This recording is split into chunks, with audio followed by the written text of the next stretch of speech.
del primer grado de educación secundaria. Tengan todos ustedes muy buenas tardes. Estoy observando de que los alumnos del primer año deberían ya de ir subiendo los trabajos que vienen realizando. Es decir, las actividades, ir desarrollando en forma progresiva. Porque ya la semana que viene voy a empezar, digamos, a evaluar quiénes son los que están al día con sus trabajos y quiénes son los alumnos que están demorando. Por si acaso, les aviso.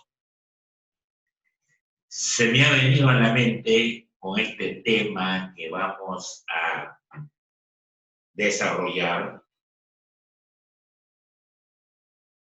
Esto es lo que se llama la Constitución Política del Perú. Y esto ya lo han estudiado ustedes en primaria. ¿Qué cosa viene a ser la Constitución Política? ¿Qué es la Constitución Política? Cuando le preguntaba a su profesora. Y algunos seguramente que respondían, es un librito pequeño. No, pues, no frieguen. La Constitución Política no puede definirse como un librito pequeño, sino tenemos que definir así. La Constitución Política es un conjunto de normas, es un conjunto de leyes que contiene los derechos y los deberes de los ciudadanos. Así de fácil. La Constitución Política es el conjunto de normas, conjunto de leyes que contienen los derechos y los deberes de los ciudadanos.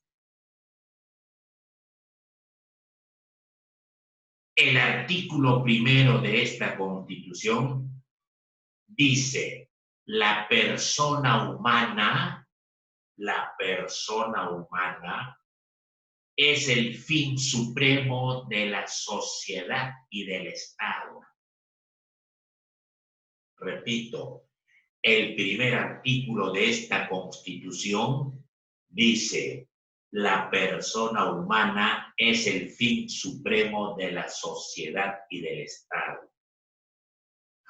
Por eso, actualmente, en la situación en la que estamos viviendo, el Estado tiene que preocuparse en primer lugar por la sociedad, por la comunidad, por los ciudadanos. Por supuesto, si dice esto el primer artículo de la Constitución. La persona humana es el fin supremo de la sociedad y del Estado. Por eso, mi querido señor Estado, tenemos que agarrar y darle prioridad número 1 a este artículo. Poner en acción. Ya sabemos entonces lo que es la Constitución y en esta clase vamos a ver todo lo relacionado a las normas para la convivencia. Si ya sabemos lo que es la norma, ya lo hemos definido. Para la convivencia, ¿qué significa convivir? ¿Qué significa convivencia? Estar en grupos, estar en sociedad, estar en comunidad, empezando de la casa, luego en el colegio y luego en la comunidad. ¿Sí? Normas son reglas que nos guían en nuestra vida personal y en nuestra vida social. Esas son las normas. Son reglas que nos guían en nuestra vida personal, en nuestra vida individual y en la vida social. ¿Está claro? Las normas rigen la conducta de las personas en los espacios públicos y privados.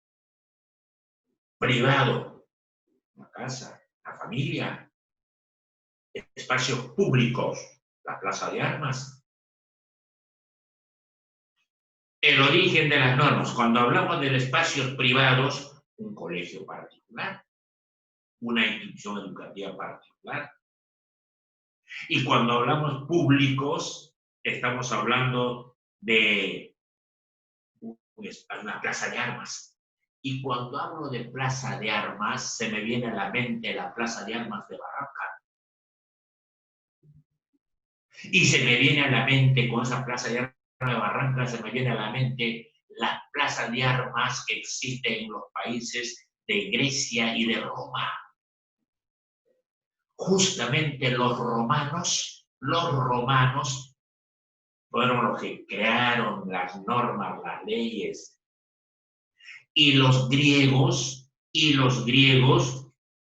crearon lo que se denominó a la plaza de armas el ágora. Ágora. ¿Y qué diablos viene a ser el ágora?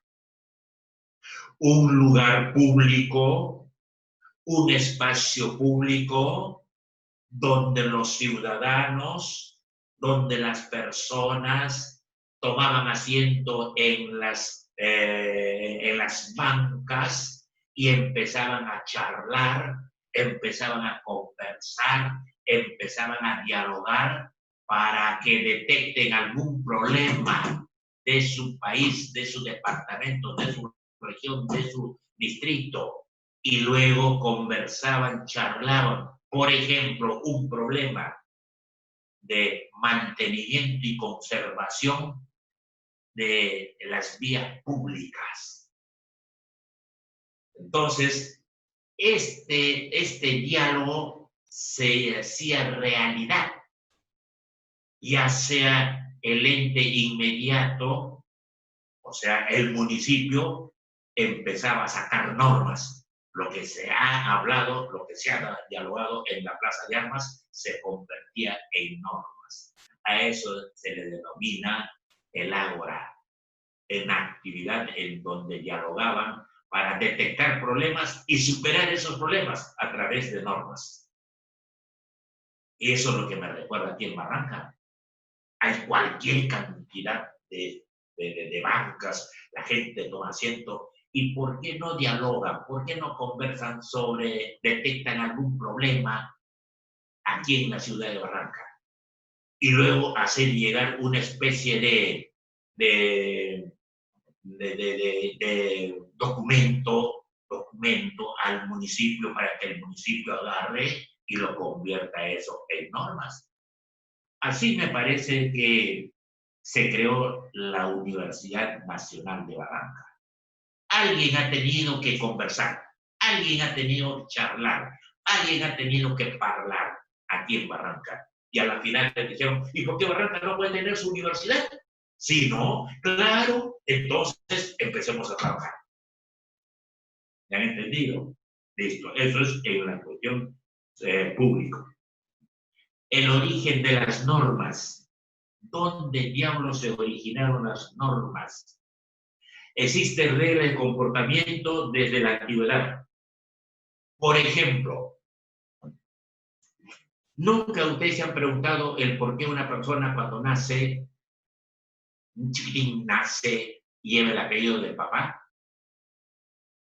Y yo diría, ¿y por qué no lleva el apellido de la madre? ¿Ah?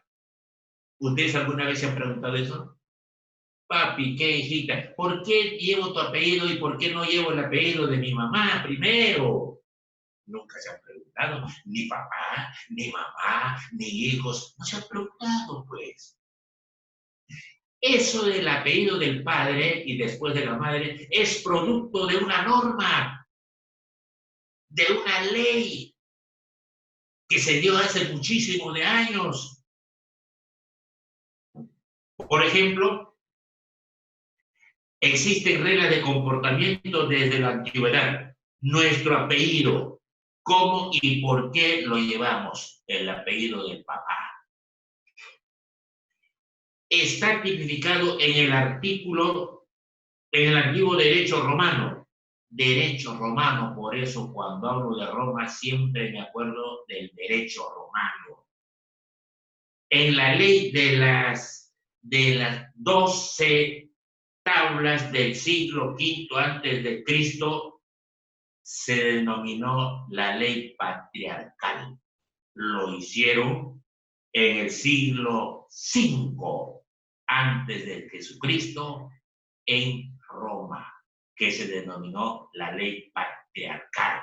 ¿En qué consiste? Una criatura cuando nace tiene que llevar el apellido del papá y se terminó todo. Pero a mí me parece que nadie, me imagino, se ha preguntado esta situación.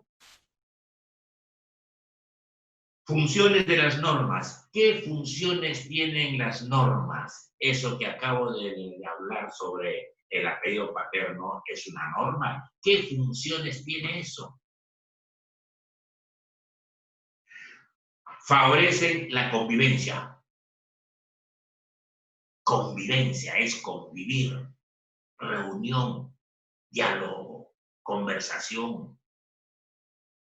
Contribuyen a la organización de las relaciones sociales y el respeto de los derechos de las personas. Claro, está normado el respeto al derecho de las personas.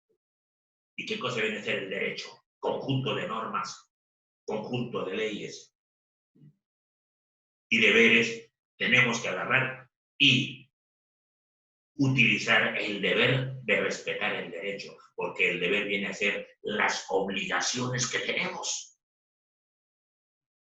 Así como la educación es un derecho y es un deber. Un derecho porque la ley me ampara y un deber porque tengo que estudiar para aprobar y pasar el de grado. Ya está. Y punto, sin necesidad que papá, mamá, hoy estudia. No, las mismas normas dicen que la educación es un deber y es un derecho de los estudiantes. Es un deber porque tiene que estudiar, es la obligación que tiene que estudiar ese alumno para ser promovido de grado. Y es un derecho de la educación de calidad, de recibir una educación de calidad, no una educación mequetrefe, no. Tiene que ser una educación de calidad. Pues.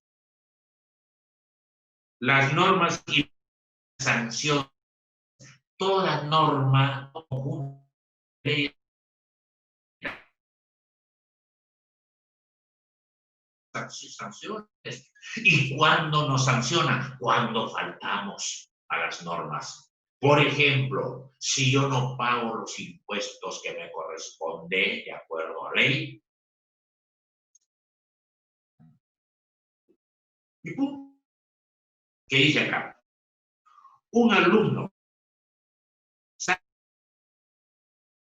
las normas que tiene que cumplir para permanecer en su colegio. El reglamento interno está tipificado eso. Sabe qué normas tiene que cumplir para permanecer en este colegio, en esa institución. Por supuesto, cuando una persona maneja su vehículo sin respetar las normas de tránsito o sin portar licencia, ¿qué sucede? ¿Qué sucede?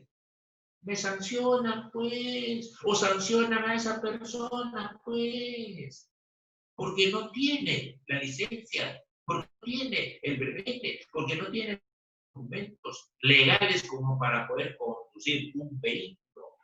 Miren las normas, hay que cumplirlas. Ya mi amigo Santo Tomás de Aquino, y aprovechen para que busquen ustedes e investiguen quién diablos fue Santo Tomás de Aquino. Él decía, las normas son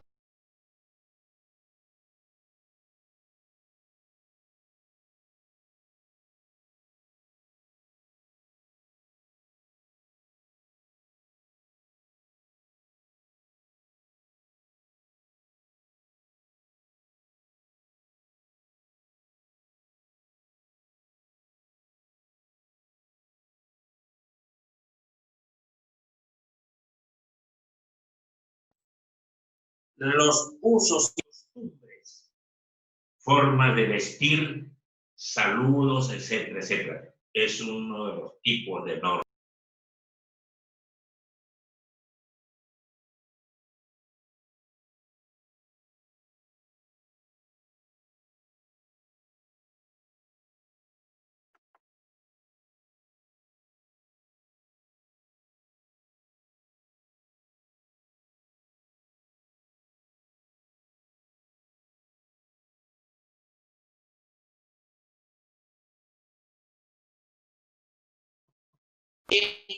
Lo están y se están viendo en Inglaterra, en Estados Unidos, en Rusia, en Alemania, en Japón, también ese jean lo están utilizando. Zapatillas de marca, que tú lo tienes aquí, lo tienen también zapatillas de marca en los mercados internacionales. Eso es el tipo de normas. Uno. Otro tipo de normas, normas de carácter religiosas, preceptos divinos, contenido de carácter divino. Y para eso tenemos que tener, pues, el contenido de carácter divino está tipificado en la Biblia. Por eso yo tengo ahí en la mesita de noche la Biblia. Hay momentos en donde agarro y no tengo sueño, agarro la Biblia y empiezo a lecturar. ¿Sí? ¿Y qué cosa viene a hacer la Biblia? ¿Qué dijo el profesor de educación religiosa o profesora en lo que es la Biblia? La Biblia es el libro sagrado por excelencia. Eso es lo que digo yo. La Biblia es el libro sagrado por excelencia.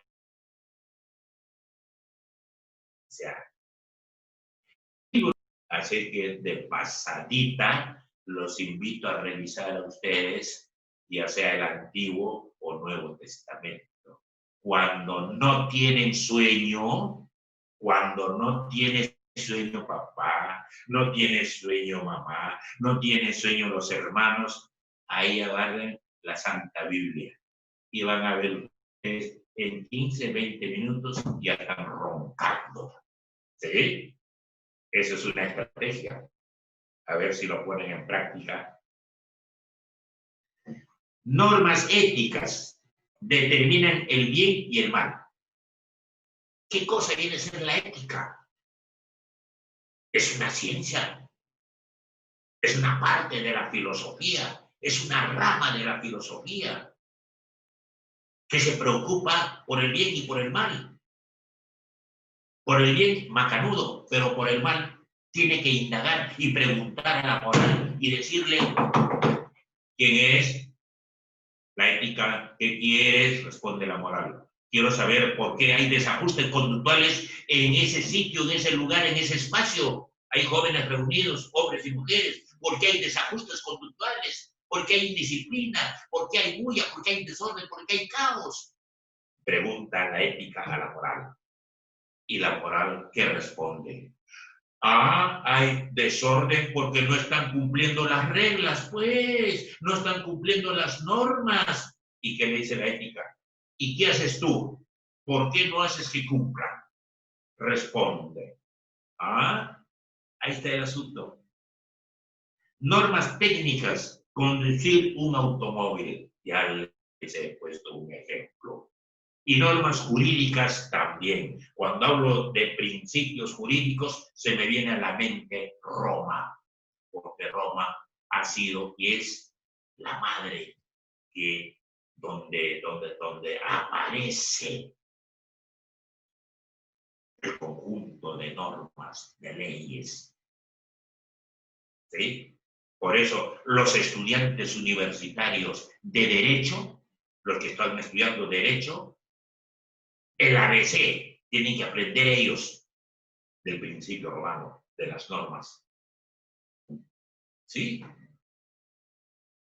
La comunidad escolar, comunidad educativa, escolar, yo diría.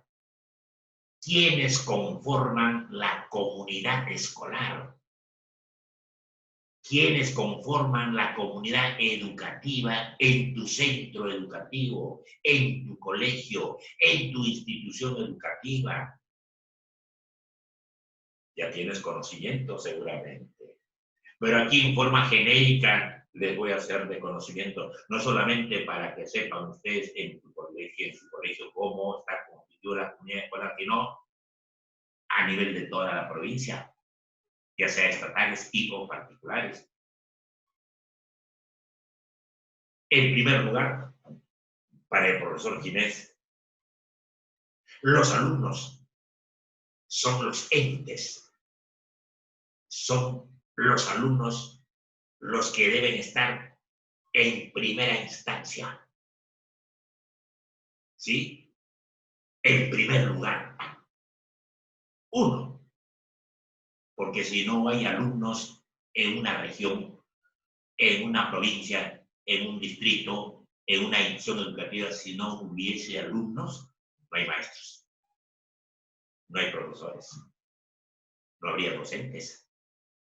Por eso, para el profesor Ginés, en cuanto se refiere a las normas de la elección educativa, los estudiantes son los que tienen mayor importancia y hay que cuidarlos, hay que orientarlos, hay que educarlos a ellos para que salgan oleados y sacramentados de su colegio.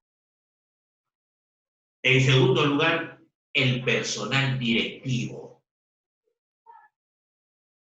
El personal directivo, el director y el coordinador académico o subdirector.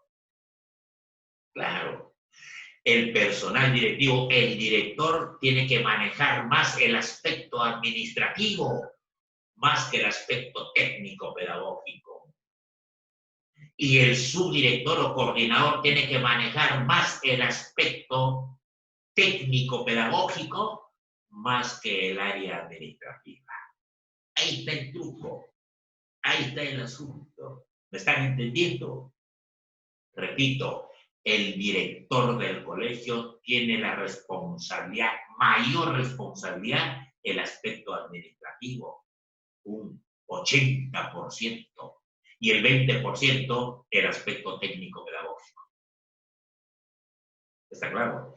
Y el subdirector o coordinador académico tiene que saber el 80% del aspecto técnico-pedagógico, porque él tiene que orientar, tiene que aconsejar a sus profesores de planta. El 80% tiene que manejar, tiene que estar al día, actualizado. Y el 20% de aspectos administrativos, para hacer los informes, etcétera, etcétera, etcétera. Después del personal directivo viene el personal docente. Yo diría personal de planta. Son los profesores que estamos en la base, los que agarramos y empezamos en la cancha a trabajar, de acuerdo a nuestro horario. Luego viene personal no docente, personal de servicio.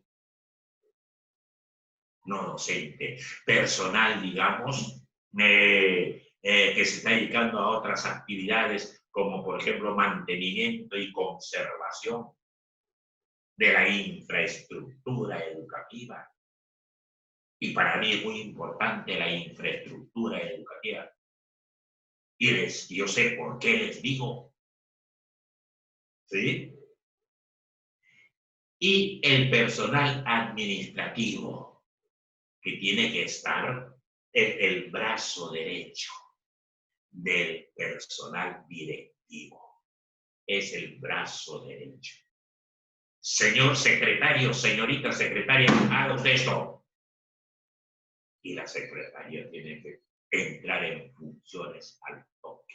Su mismo nombre lo indica, secretaria, secretario, guardar secretos de la institución educativa, de lo que el director o el personal directivo realizan el trabajo. Luego viene padre de familia. Hay representantes de los padres de familia en cada aula. Y la suma de todo esto se reúne en un lugar determinado. ¿Para qué? Para nombrar, para elegir aquí al presidente de la Asociación de Padres de Familia, ya sea hombre o mujer, padre o madre. Y a eso se llama APAFA, Asociación de Padres de Familia. Y punto. Ahí está la comunidad educativa, los responsables de la acción educativa.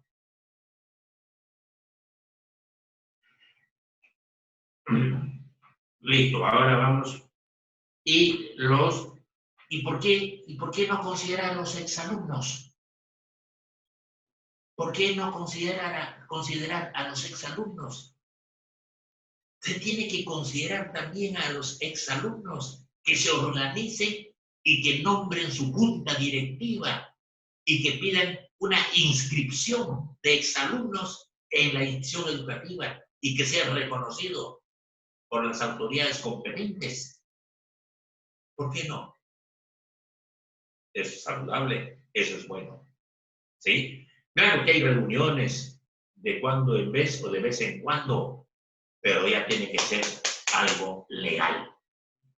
Una inscripción que esté legalizada por la dirección del colegio, con su visto bueno de repente de la UPEL y o con su visto bueno de repente de la región.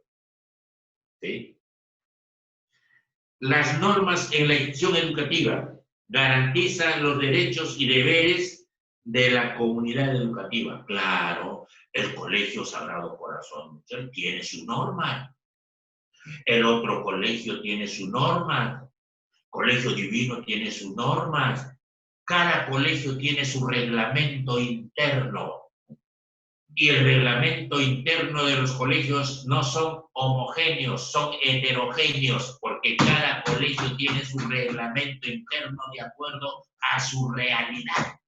¿Cómo funciona ese colegio? El Colegio Divino Corazón de Jesús tiene su reglamento interno que no es igual al reglamento interno del Colegio Sagrado Corazón de Jesús. Por eso digo, es heterogéneo, no es homogéneo. Igual que como la Constitución, Bolivia tiene su Constitución y nunca va a ser parecido o igual a la Constitución del Perú. Chile tiene su Constitución y no va a ser nunca igual que la Constitución del Perú. Ecuador tiene su Constitución, Rusia tendrá su Constitución, Estados Unidos tendrá su Constitución, pero los contenidos son completamente diferentes. Cada país tiene su propia constitución de acuerdo a su realidad.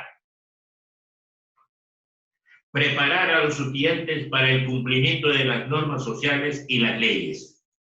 Tenemos que preparar a los alumnos. Tenemos que alimentar a los alumnos para que ellos cumplan con las normas y las leyes del reglamento interno del centro educativo.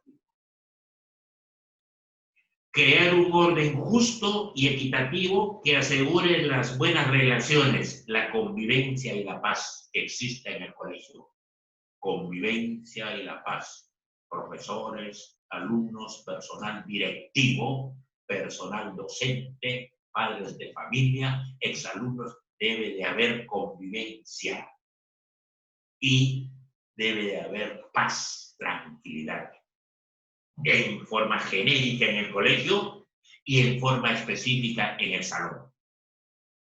Debe haber convivencia en el salón, lleno ¿qué les digo? De cumpliendo cada uno con sus responsabilidades, como el respeto a las normas, que asegure buenas relaciones y exista la tranquilidad y la paz en el aula, en el colegio y, por qué no decir, en la comunidad, entre los estudiantes que se encuentran o que empiezan a dialogar. El respeto a las normas mejora la convivencia en el aula. Respetar y poner en praxis, las normas, es muy bueno para la convivencia en el salón. Por eso, digo, tenemos que poner en práctica.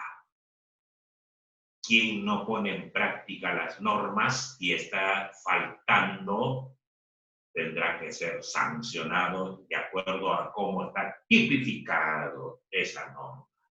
¿Sí? Entonces ya ustedes tienen conocimiento sobre esas situaciones. Muy bien. Hay actividades, 3 preguntas. La primera pregunta, a ver, mis queridos alumnos, refiere: explique la diferencia entre derechos y deberes. Eso es completamente fácil. Ya yo les he dicho, los estudiantes tienen el derecho y tienen el deber. ¿El derecho a qué? A recibir una educación de calidad. ¿Y el deber a qué? De estudiar, la obligación de estudiar. Y para estudiar tienes que crear tu propio método. Tienes que crear tu propia técnica. Tienes que elegir el sitio, el lugar donde te gusta estudiar. Porque ahí captas. Y yo les digo por experiencia. Y la hora, si el día tiene 24 horas, ¿en qué lo estás invirtiendo esas 24 horas? ¿Y cómo lo estás invirtiendo esas 24 horas? Ya, 8 horas duermes.